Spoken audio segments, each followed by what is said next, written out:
మీ పిల్లలు ఇంటర్మీడియట్ మరియు ఎంసెట్ చదువుతూ సబ్జెక్ట్స్లో కన్ఫ్యూజ్ అవుతున్నారా? కాన్ఫిడెన్స్ లెవెల్ తక్కువగా ఉందా? రిపీటెడ్ మిస్టేక్స్ చేస్తున్నారా? అయితే మీకోసమే ఉంది Rise app. 1 lakh question bank, performance analysis, online classes by experts, ఇంకా మరెన్నో ఫీచర్స్ తో మీ ముందుకొచ్చింది Rise the perfect guide. Description లో ఉన్న లింకును ఉపయోగించి సబ్స్క్రైబ్ అవ్వండి. నమస్తే, వెల్కమ్ టు అవర్ ఛానల్. నేను మీ సిరి. ఆర్జీవి ఈయన పేరు వింటే ఎన్నో అంటే వివాదాలకు ఒక కేర్ ఆఫ్ అడ్రస్గా అనుకోవచ్చు. అలాగే ఇప్పుడు వ్యూహం సినిమా తీస్తున్నారు. వ్యూహానికి మాత్రం చాలా అంటే గొడవలు జరుగుతున్నాయి. ఏంటంటే జగన్కి ఫేవర్గా తీస్తున్నారు అనే ఒక చర్చ కూడా జరుగుతుంది. అయితే సెన్సార్ బోర్డు వాళ్ళు మాత్రం దీనికి రిలీజ్కి మాత్రం కుదరదు అని చెప్తున్నారు. అసలు ఆ సినిమాలో ఏముంది, ఏం జరుగుతుంది అనేది మనతో పాటు చర్చించడానికి మనతో పాటు ఉన్నారు సీనియర్ పొలిటికల్ అనలిస్ట్ అంకమరావు గారు. నమస్కారం సార్. నమస్తే అండి. సార్, ఆర్జీవి ఈయన ఎట్లా అంటే ఆయన ఉన్న చోట కంపల్సరీ ఏదో ఒక కాంట్రవర్సీ ఉంటుంది. సో అట్లానే ఇప్పుడు ఏంటంటే వ్యూహం అనే సినిమా, ఈ వ్యూహం అనే సినిమా అంటే చాలామంది ఏమంటున్నారంటే చంద్రబాబు నాయుడు గారిని నెగిటివ్గా చూపెడుతున్నారు, జగన్మోహన్ రెడ్డి గారిని మాత్రం పాజిటివ్గా చూపెడుతున్నారు అనే టాక్, ఆ చర్చ అయితే జరుగుతుంది. మొన్న ఇక్కడ ఒక ఘర్షణ కూడా జరిగింది. ఆయన ఏదైతే ఆర్జీవి డెన్ ఏదైతే ఉందో అక్కడ టీడీపీ శ్రేణులు కొంతమంది అక్కడ కొంచెం ధర్నాలాగా గొడవలాగా కూడా జరిగింది. సో దీనికైనా ఎక్కడంటే ఆంధ్రాకి వెళ్ళి కంప్లైంట్ ఇవ్వడం జరిగింది. సో ఈ పరిణామాలు ఒక ఎత్తు అయితే ఈ సినిమాకి ఇప్పుడు సెన్సార్ బోర్డు వాళ్ళు ఏంటంటే విడుదల ఆపేయమని చెప్పేసి మాట్లాడుతున్నారు. అసలు ఏముంది సార్ ఈ సినిమాలో? వ్యూహంకి ఎందుకు ఇన్ని కష్టాలు వచ్చినాయి అనుకోవాలి, ఏంటి అనుకోవాలి అసలు? ముందుగా సిరి గారు, ఇక్కడ వ్యూహం సినిమాకి సెన్సార్ వాళ్ళు అనుమతి ఇచ్చారు ముందు. దీన్ని న్యాయస్థానం ఈరోజు ఆపేసింది.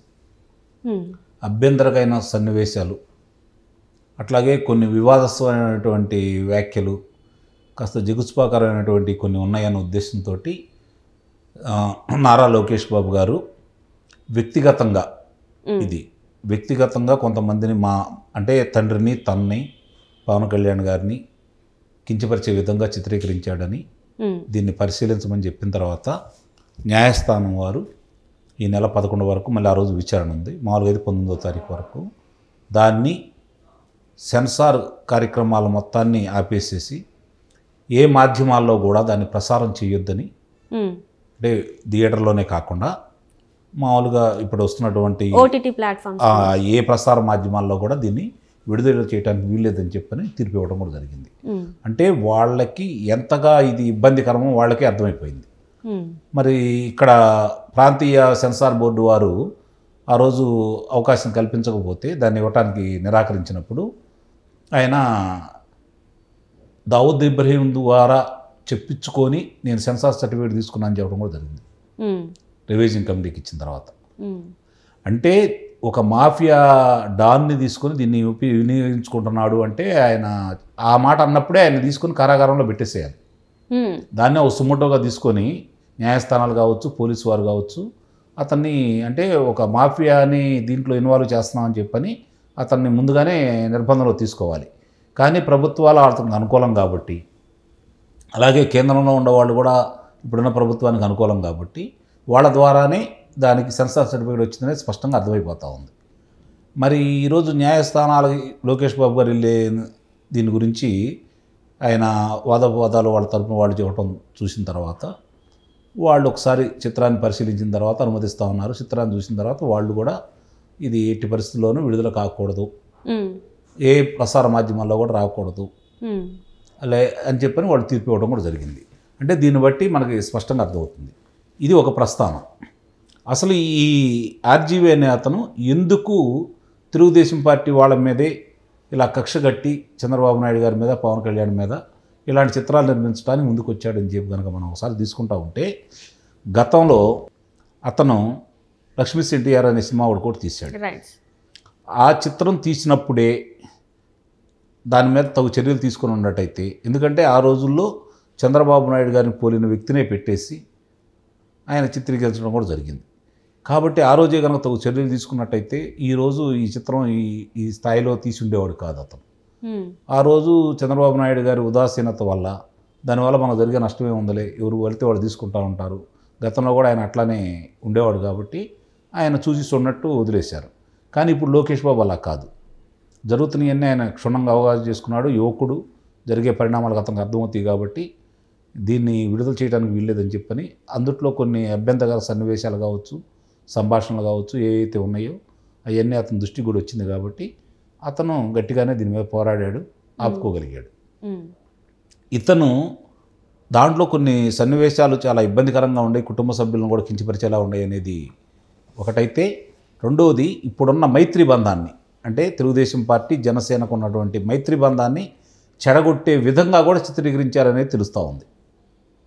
అంటే ఇప్పుడు అతనికి తెలుసు, అతను జగన్మోహన్ రెడ్డి గారికి ఈరోజు అతను అనుకూలమైన వ్యక్తి అయితే ఏమి కాదు.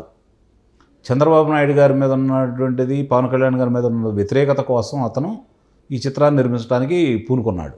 దానికి వాళ్ళు ఆర్థిక సహాయం వాళ్ళ ద్వారానే వచ్చింది, అందుట్లో అనుమానమే లేదు. ఎందుకంటే ఇప్పుడు దాని నిర్మాతగా వ్యవహరిస్తున్న వ్యక్తి వాళ్ళకు సంబంధించిన వ్యక్తే కాబట్టి.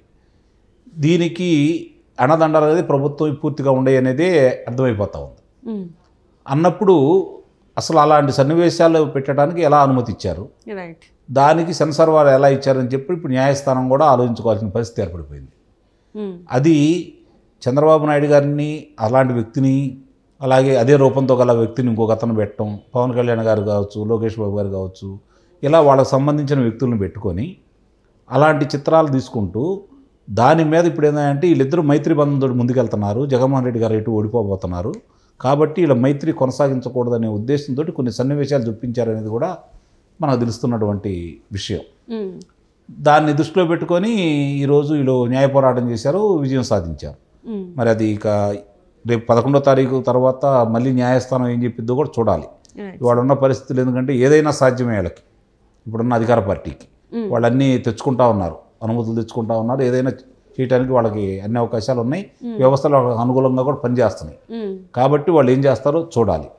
ఇక ఈ విషయానికి వచ్చే తలకి ఈరోజు ఇంత వివాదం అవడానికి దీనికి సంబంధించినంత వరకు కొన్ని అతనికి వస్తున్నటువంటి మొట్టమొదటి నుంచి కూడా వివాద చిత్రాలు నిర్మిస్తూ ప్రజల్ని తన వైపు తిప్పుకుంటూ ప్రచారానికి అతను సొంత డబ్బులు పెట్టుకోకుండా ఉచితంగా అతను ప్రచారం వచ్చే విధంగా ఇప్పుడు దాకా అతనికి అన్నీ సహకరిస్తూ ఉన్నారు.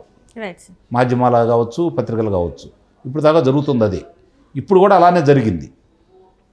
కాకపోతే ఇక్కడ ఏందంటే ఇప్పుడు జరుగుతున్నది దీనికి సంబంధించి అంటే ఆ దాంట్లో ఉన్నటువంటి చిత్రీకరణ ఏం జరిగిందో వాళ్ళకి తెలుసు కాబట్టి కొంతమంది అందుట్లో ముఖ్యంగా మన TV5లో జరుగుతున్నటువంటి చర్చా వేదికలో ఆ రోజు ఈ విశ్లేషణలో కొలకపూడి శ్రీనివాసరావు గారు అనే వ్యక్తి అతను తల కనుక కొట్టి తీసుకొస్తే ₹1 కోటి ఇస్తానని చెప్పి కూడా ప్రకటించడం కూడా జరిగింది. అది కొంచెం వివాదం కూడా అయింది. ఇప్పుడు ఆ వివాదాన్ని అధికార పార్టీకి అంటే ఇప్పుడు అతను ఎవరైతే అతను ఫలానా వాళ్ళు కొట్టి తల తీసుకురామని చెప్పారో అతని మీద కేసు పెట్టడానికి, ఫిర్యాదు చేయడానికి ఆంధ్ర రాష్ట్రానికి వెళ్ళారు. ఇది ఇక్కడ కాదు అక్కడ జరిగింది కాబట్టి మీరు అక్కడికి వెళ్ళమని చెప్పి పంపించారు. వాళ్ళు ఏమి తీసుకున్నట్టుగా కూడా మనకు తెలియలా. మరి ఇప్పుడు ఇక్కడికి వచ్చిన తర్వాత ఏం చేస్తారో చూడాలి. ఇప్పుడు వీళ్ళే న్యాయస్థానానికి వెళ్ళారు కాబట్టి ఇప్పుడు ప్రజలు అనుకుంటున్నాం కానీ లేకపోతే కొంతమంది ఆలోచనల విధానం ఎలా ఉన్నాయంటే ఇది వేరే వాళ్ళు ఎవరైనా చేయొచ్చు కదా, రామ్ గోపాల్ వర్మని చేసి తెలుగుదేశం పార్టీ మీద నెపమేయొచ్చు కదా. కాబట్టి ఈరోజు వాళ్ళ చేతుల్లో ఇతను బలిపశువు అయ్యాడా, వీళ్ళ మీద ప్రతీకారం తీర్చుకోవాలని చెప్పని పోయి వాళ్ళ వల్ల రామ్ గోపాల్ వర్మ ఏమైనా పడ్డాడా, ఇవాళ అతనికి ప్రాణహాని ఏమైనా ఉందా అనే ఆలోచన కూడా చాలామంది కూడా వ్యక్తం చేస్తున్నారు. ఒక రకంగా చూసుకుంటే అది కాస్త దగ్గరలోనే కనపడతా ఉంది. ఎందుకంటే ఈ ఆలోచనకి జరుగుతున్న పరిణామాలు చూసుకుంటా ఉంటే అది జరగవచ్చు.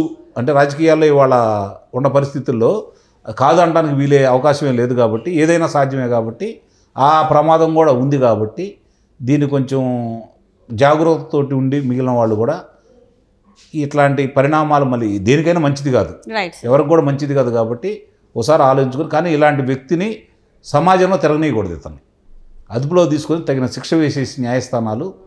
ఎందుకంటే 2 విషయాలు క్షుణ్ణంగా ఉన్నాయి కాబట్టి దావుద్ ఇబ్రహీం గారి విషయం, ఇప్పుడు జరుగుతున్న విషయం, గతంలో అతను మాట్లాడింది, మరి అవన్నీ మనకందరికీ అందుబాటులో ఉన్నాయి కాబట్టి వాటినన్నింటిని క్రోడీకరించుకొని అతనికి న్యాయస్థానం శిక్ష విధించాలని అయితే నేనైతే కోరుకుంటున్నాను. రైట్.